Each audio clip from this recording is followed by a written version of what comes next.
بسم الله الرحمن الرحيم وبشر الذين آمنوا وعملوا الصالحات أن لهم جنات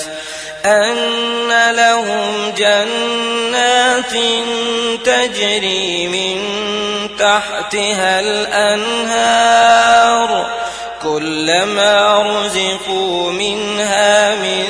ثمرة رزقا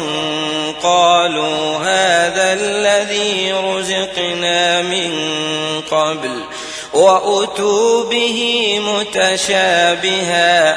ولهم فيها أزواج